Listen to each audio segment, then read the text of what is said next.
आणि गणेशाचं वैशिष्ट्य फक्त एकच की नितांत आपल्या आईवर भक्ती आणि प्रेम, आणि म्हणूनच सर्व शक्ती त्याला आईने दिलेली, सर्व शक्ती समन्वित ही गणेश शक्ती जी आहे याच्यात सर्व शक्ती आहे. जर तुम्ही गणेशाचा अथर्व शीर्ष म्हटलं तर त्याच्यात सर्व शक्ती आहे. ब्रह्मदेवात काही आहे, विष्णूमध्ये काही आहे आणि महेशामध्ये काही, पण ह्या सर्व शक्त्यांचं जे काही सार आहे, तत्व आहे, ते गणेशामध्ये. त्याला कारण असं आहे की आई ही जर परमेश्वराची सर्व शक्ती असती, त्या शक्तीचं सार सगळंच त्या तिने आपल्या मुलाला दिलेलं आहे, तर त्या सर्व शक्त्या त्या गणेशामध्ये.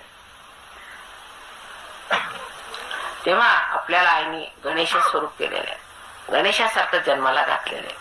आणि आता आमची कुंडलिनी जी त्रिकोणाकार अस्थिमधून निघत होती ते आता पोटात निघायला पाहिजे. जशी गणेशाची कुंडलिनी त्याच्या पोटात, तशी आता त्या त्रिकोणाकार अस्थितनं निघून ती पोटातनं निघायला पाहिजे. तेव्हा मात्र खरे आम्ही संत होऊ.